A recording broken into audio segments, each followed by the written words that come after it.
Listen. If you're a rapidly growing company and you're changing the way that you're doing things all the time, you don't want a 3PL partner or a freight forwarder that's been operating the same way since 1988. It's not just what can you do today, it's how's this relationship going to look in 3-4 years. Listen. Ready to talk logistics? But how? It can't be done. We should probably figure out some logistics.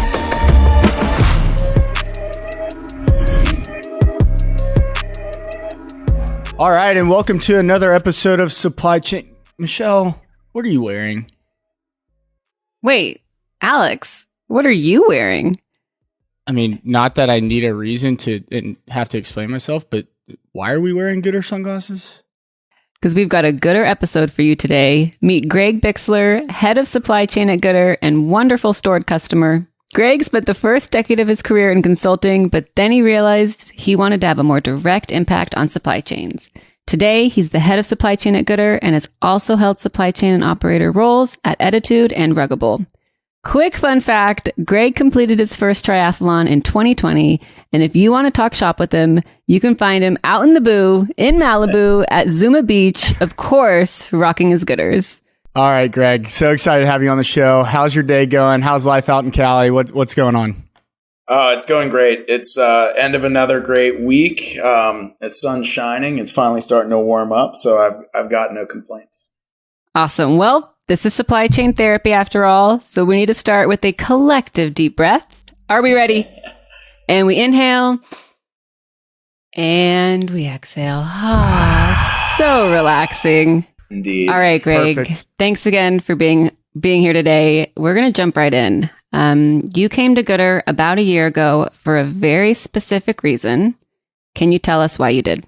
When I was joining goodr, it was April, and we're a bit unique when it comes to consumer products companies in that our peak, as you might imagine, happens during the sunny months. So while everyone is super focused on November, December, we really are tuned into May, June, July. And I have a really bad habit of starting new jobs, I think, right at peak. And so I jumped right into the fray of things and pretty quickly realized, where we are as a company and what we've accomplished is amazing. And what we've been able to deliver to our customers from an operations perspective is pretty impressive with the setup that we had. But we've outgrown it completely. And I'll take some ownership on goodr's behalf of the situation we were in last summer. We had orders sometimes that took 2 weeks or more to get out the door. And supply chain professionals know that's just not acceptable in this day and age. So one of the first things that I was asked to do when I came in was to really focus on finding a longer-term solution that we could get up and running to help us scale quickly and meet our customer promise so that they're not getting 4th of July sunglasses in August. Tell us a little bit how you, when you came in, you knew that you were outgrowing the current operation. What were kind of the signs that pointed to that, and how did you go about it? Yeah, for sure. So, and stepping back, we're talking mostly about fulfillment, but I don't think that's unique to just the outbound side of our operations. Kind of every link in our supply chain was showing some stretching. And I think the symptoms that we saw throughout, on the inbound side, like lack of visibility, lack of control, confusion, everyone asking constantly, where is this launch? When is this coming in? And no one really knows. So that's on the outbound side. The outbound side, tracking your click to ship lead time, super important. I mentioned that 2 weeks sometimes and that's pretty wild. But then there's the secondary effects as well, right? You can look at how many replacement sunglasses are you sending out? How many canceled orders are you getting because they haven't shipped on time? And I think the biggest one is you just start seeing a major spike in inbound for customer service. Your ticket counts skyrocket. People are asking, have you forgot about me? What's going on? And then your customer service team starts to grow, and they just get really angry at you because they're dealing with upset customers, and everyone knows that that's no fun. Yeah, you mentioned earlier in our prep call that if you are adding on more CS roles to deal with the influx of orders that maybe you're putting a Band-Aid on the real problem. Yeah. Do you have anything to add to that? Yeah, for sure. I mean, supply chain folks are all about solving the root problem, right? So that ballooning your team to address the problems in your supply chain is a short-term fix. It's a Band-Aid. And you're really not fixing the cause of the problem, which is, a supply chain that's not operating properly. So if you dig in, figure out what's causing that. Is it, are you having problems getting your delivery trucks to the warehouse on time? Do you not have enough bay doors to actually move the sunglasses out? Is your racking not set up properly? All of these things can contribute to bottlenecks in your supply chain. And you really need to figure out what the cause of that is and address that rather than just throwing more people at it. Curious, when you make the decision to outsource, right? Typically, you guys were in-house in your own facility, running the operation yourselves, doing it fairly successfully for the amount of orders that were going out. But, you make that switch, make that decision that, hey, we need to find a partner, right? What were you looking for? What was most important, top priority, for the brand, but also for you and your team? Yeah. So when we went out into the market to start looking for potential partners, that part of the supply chain team, right? The first place we're going to start is with analytics and really figuring out where do we need to be. And that's kind of the first filter on all of this, right? Is just making sure that the folks that you talk to are actually in the right place. For us, and the way you do that is look at your centers of gravity, look at your order volume, figure out where people are actually buying. Again, shocker, our big states are the sunny ones. And then you look at where your customers are having issues, right? We're based in LA. And if your product is getting out the door late, 2 weeks late, maybe, and then you're shipping to Miami, that's a really long distance for that package to travel. So location's kind of the first filter that you start with. The second is really looking to find a partner that culturally I think is a good fit for you. I've always thought about this in two ways. So, you want to work with partners that are at a similar life cycle stage, if that makes sense. If you're a rapidly growing company and you're changing the way that you're doing things all the time, you don't want a 3PL partner or a freight forwarder that's been operating the same way since 1988. And they might be amazing at what they do. They may be crushing it. But when you need to change stuff or you need to rethink your approach, they're not going to be as agile.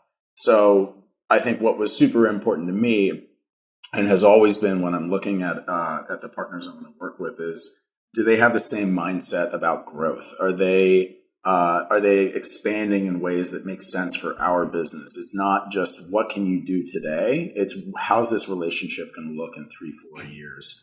And then the other side of it too is this is super important for us. Is are these people you actually want to work with?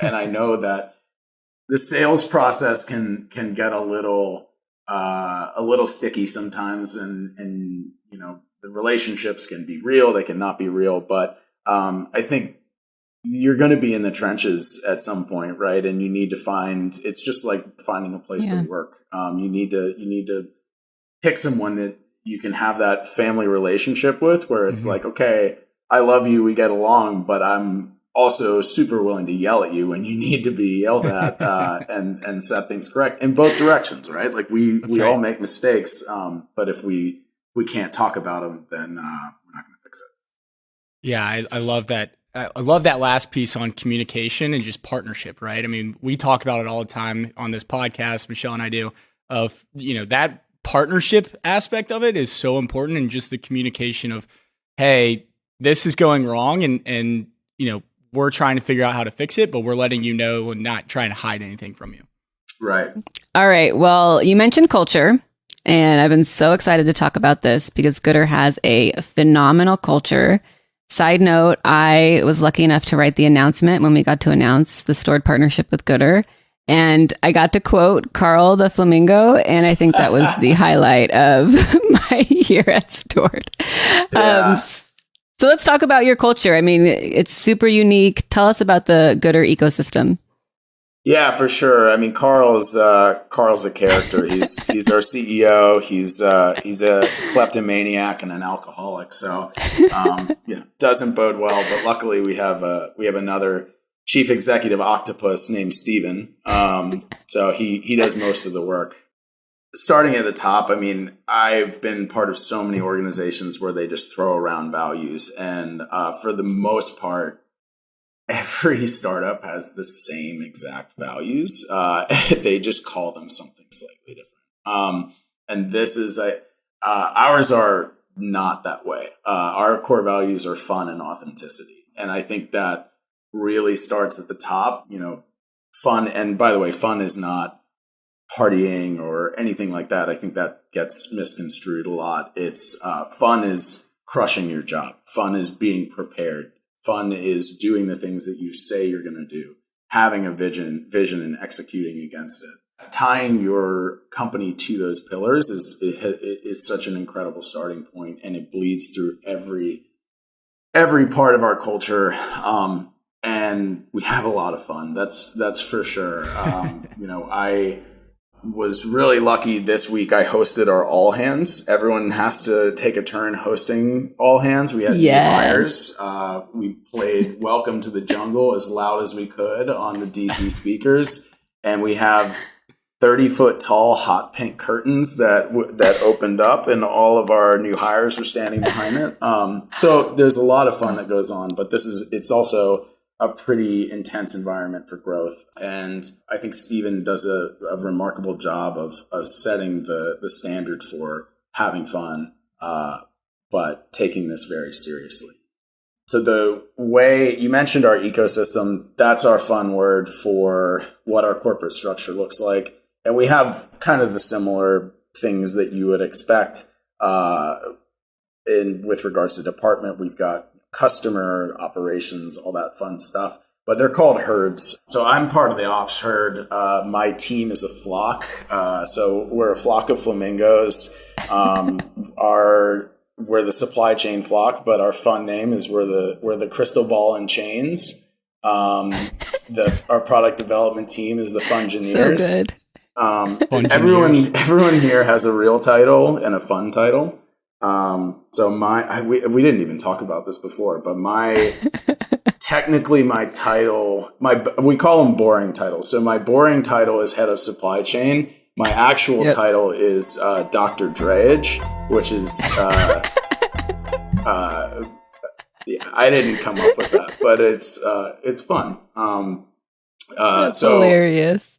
There's so many of these different things that are out there that make this a unique and enjoyable place to be. What really sets goodr apart is the dedication and focus that a lot of the senior leaders have on culture. Most companies, I think the CEO would say that their primary focus is on running the business, making decisions and things like that. Steven does those things for sure. But if you ask him what his role is, from my perspective, he spends a lot more time, most of his time focused on the people, the business, the culture, than the actual execution of what we're trying to do. And he's hired an incredible team around him, and he trusts them to carry those things forward so he can focus on building goodr the way that it should be built. Taking care of the people, setting the culture up right. We have a team focused on building and preserving our culture, which I think is really unique for a company our size. Yeah, Michelle, I'm going to surprise you here because I'm going to pull out a stat. But I recently read a study from Gallup, and it said that in most organizations, only 26% of employees are actually engaged. And it kind of filters down into actually getting the job done. And I think it's, something that we try and do here is, are you making quick decisions? Are you having an impact and having that engagement? Because that filters down all the way from, our leadership team to warehouse associates to, the people on the front lines for our customers. And it's it's surprising that only 26% of employees are actually engaged. And I think that focusing on the culture and having fun with it is, part of getting the job done, because it all filters down from, the top to the bottom. Yeah. I mean, so one note on that, that when we were going through the selection process, that was certainly something that I picked up on, and I think the rest of the team picked up on. Our COO, Mountain, I was like, oh, culture is important. He was like, what are you talking about? This is like, it's a 3PL. Why does that matter? And the second we walked out of that initial meeting with Stewart, and he's like, I get it now. They think about fun. They think about being a professional the same way we do, and that's really important. Yeah. When you say fun or joy, like you get so much more joy out of hitting your goals, being successful, achieving that growth, way more than the happy hours, the foosball tables, whatever it is. Like those aren't great. Your concern over as you expand, you add new partners, and you don't want that culture dilution. Can you speak to that? For sure. So, I've talked a lot about how important our culture is and how I think really unique it is. And when I started, my first question was, why are we going outside? We figured out how to run a warehouse. Why aren't we launching a new one? And the answer I was surprised by was, we're really worried about our ability to duplicate what we have here in another location.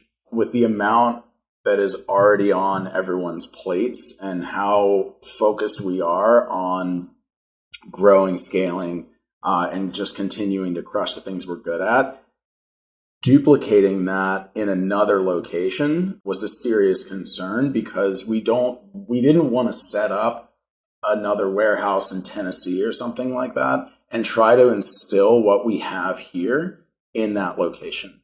And if we're not going to have the exact same thing in our second location that we have in our first, then we're diluting what is one of our biggest competitive advantages, which is our people and our culture. So this happened even before I was at goodr. The leadership team made the decision that if we can't do this right, if we can't carry our culture forward in a new location, we shouldn't be doing it at all. We don't want to dilute what we have, which was it was a big driving factor for deciding to go out on the market to expand our network. Love it.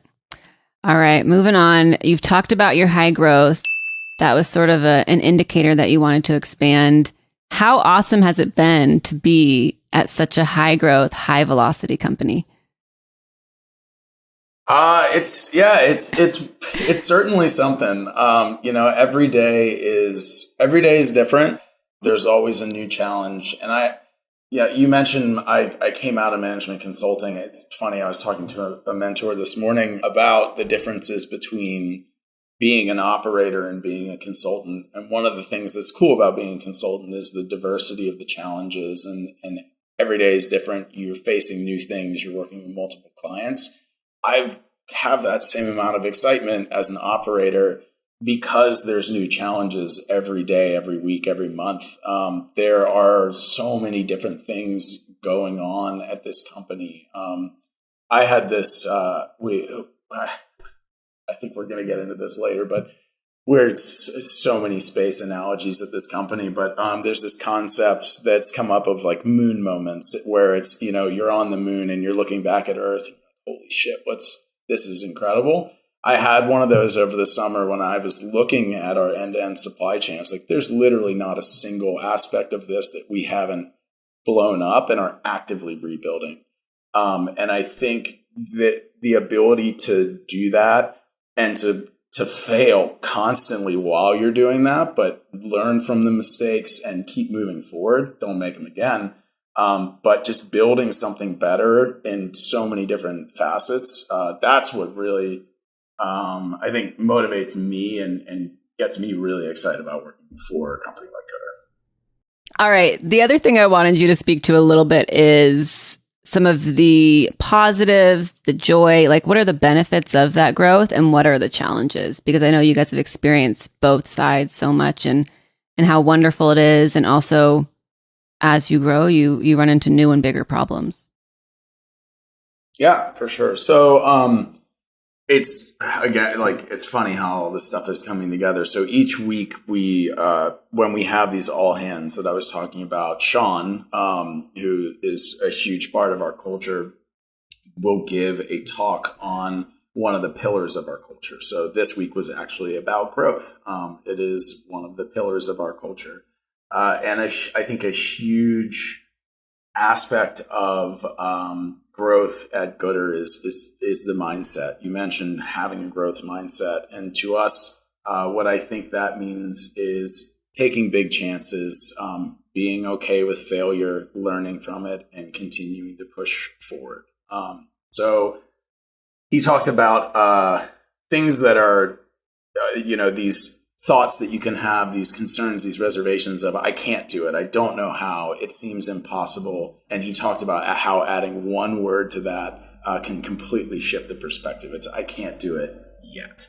And having that point of view of, you know what, I'm not there right now, but I'm going to keep pushing, keep learning, and it's going to happen someday. That is hugely important to how we think about growth and approach growth at goodr. You may not have the answer right now. You may not be able to do it right now. We may not be able to put sunglasses on your door in 2 days, but we're pushing, we're learning, we're growing, we're getting there. And I think that's super cool. It's a unique way to think about growth that isn't, we just need to be on top of everything and killing it 24/7. We need to be learning and striving towards the things that we want to achieve. So I think that's some of the stuff that's super exciting. What's super challenging is, I don't think we're unique in that we've only got so many hands and so many eyes, and we've got a lot of customers. We're really lucky in that way, and we're really lucky that our customers are cool, they're fun, they're doing really interesting stuff. But there are challenges associated with trying to keep up with your pace of growth. And then, we try to make things as scalable as we can, but you outgrow stuff a lot. Sometimes you got to stop what you're doing, hit the reset button, and go back to the drawing board. And that can be really hard sometimes. Usually you don't realize you're there until you're way past the point when you should have made the change. How do you, I always like to ask supply chain leaders this, you are dealing with constant fires, whether it be your CS team saying, hey, we're getting an influx of phone calls, or, dealing with a manufacturer or a partner, a packaging supplier, anything like that. How do you prioritize your day-to-day and the challenges that are coming across your desk or your computer? That's a great question. There's, when you have a large global supply chain, there's always something that's broken, and usually multiple things broken. So I'm really lucky, and a skill that I've been trying to sharpen and hone in a lot is, as a leader, realizing that my role is not to jump in and solve all of those problems individually. And I am incredibly grateful and learn from my team on just every day. And I have such a tremendous amount of trust in them that I don't feel like I need to jump in and solve all of the problems for them, because they're on it, and they know their shit. They know when something's wrong. They know I know when something's wrong, and I know that they're going to fix it. So I've only been here for a year, but I've already reached that level of trust, and I've been really lucky to be surrounded by folks who are just awesome at what they do. And that, I think, in my mind, is the secret to being to prioritizing as a leader. It's a lot easier when you don't have to devote 80% of your day to fighting a fire, when there's someone who actually owns that fire, and they're already on it. You as a leader, you have to hold yourself accountable, not to just dive in and, get your hands dirty and fix everything. So that's great. I think that's the hardest part of being a leader is I've solved all these problems before, right? Like I know the answer, but jumping in and not just doing it yourself or not giving the answer can often be the hardest part. One other question around scalability, culture.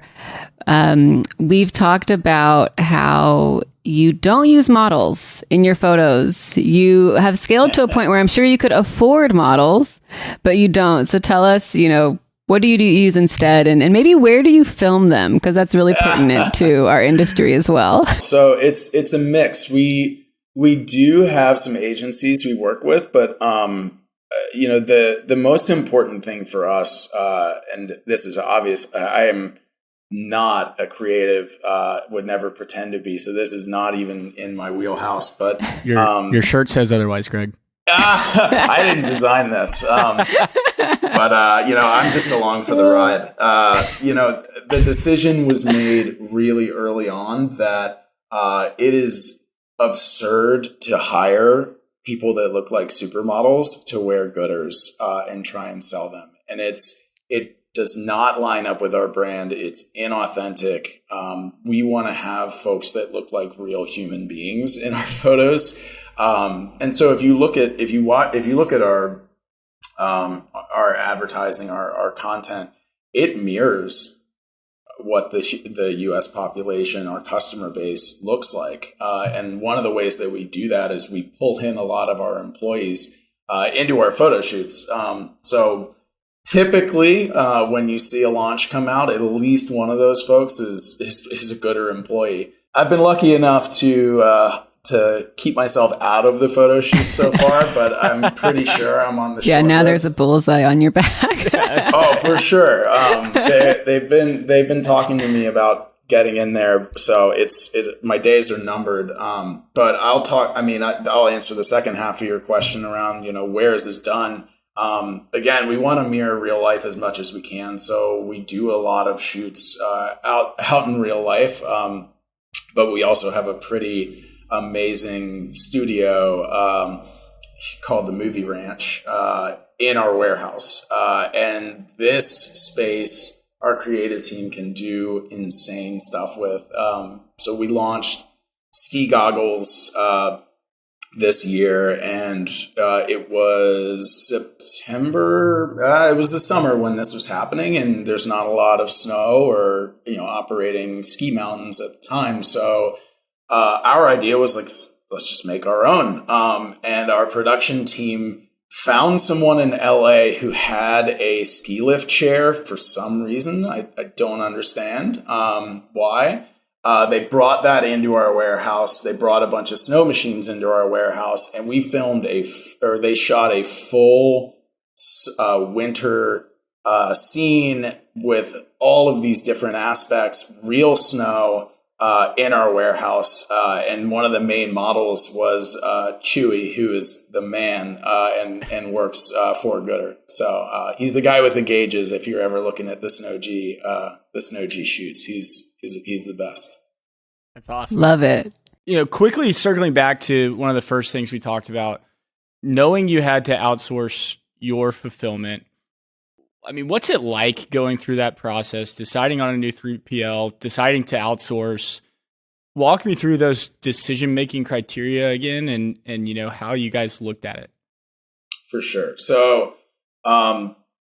we went through kind of the normal boring process of building out an RFP and setting our metrics and things like that. I'm going to stop you. You said boring, more like a headache, right? Yeah, it can be. But in typical fashion, we tried to make it as fun as possible. And we did have a good note. I think we had a very above average number of jokes and references to tiki bars in our RFP, which I was very proud of. But we went through this process of starting with a huge list of people and just trying to whittle that down, figure out who the right partner for us is. I talked about that cultural match, location being super important, and just finding people that understand what we're trying to do and look like they're trying to do the same thing. And I think someone who is willing to go above and beyond and lean into the problems that you have was really the differentiating factor in what we saw with Stored.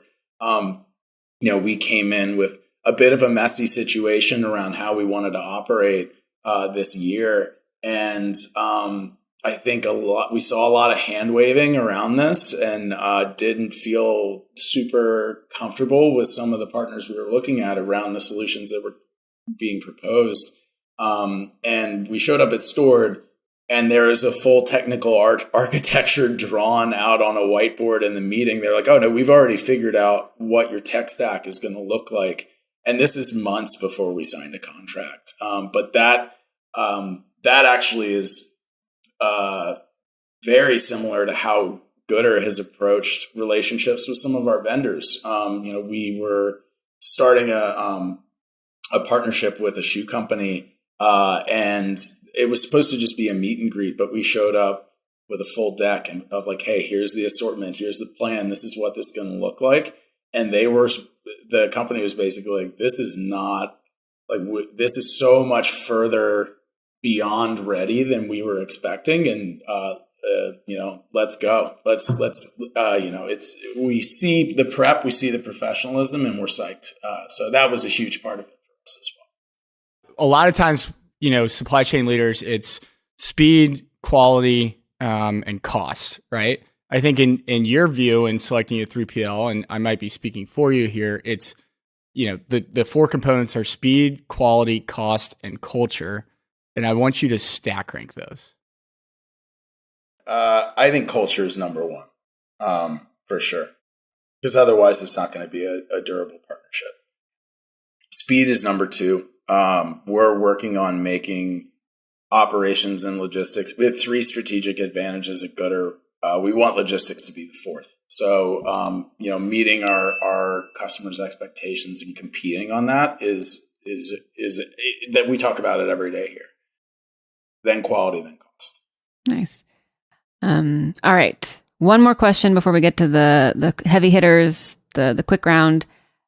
Advice for folks entering the supply chain industry, maybe folks that have been in here a little bit longer, just career advice. Yeah, I think the biggest thing is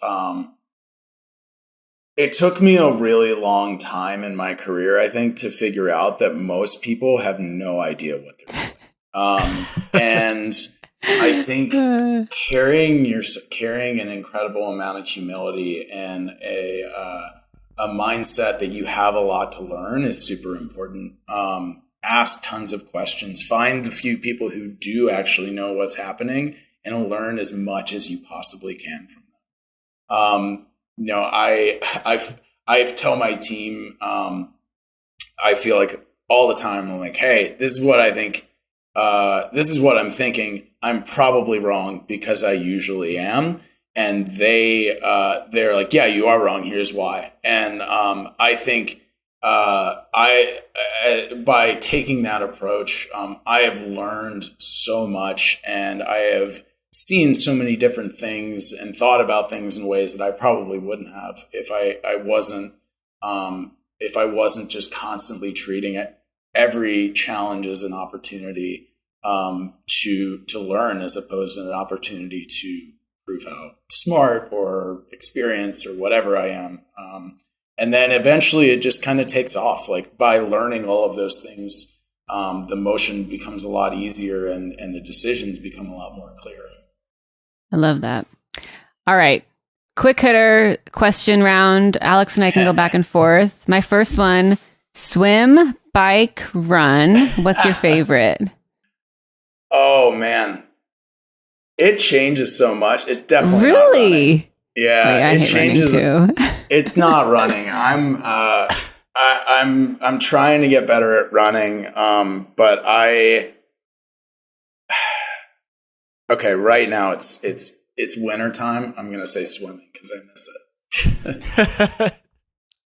All right. Speaking of swimming, I'm located in Atlanta here at the Atlanta FC, Georgia Aquarium, Octoposse.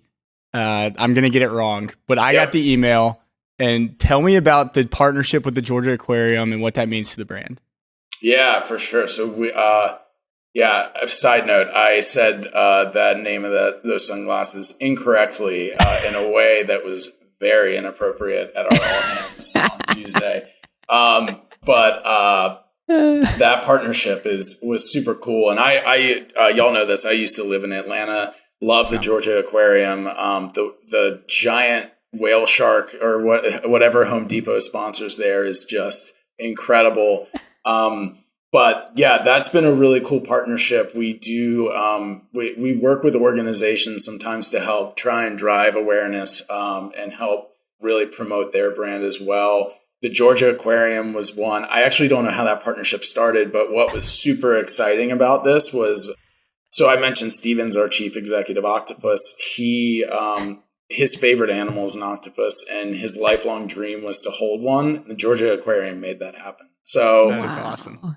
It was a no-brainer, right? Like that was the first pair we came out with them was Octoposse Paparazzi. Got it right this time.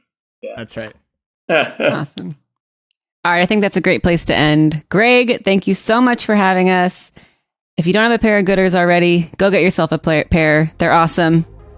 And we can sign off. Thank y'all. This was great. Thanks, Greg.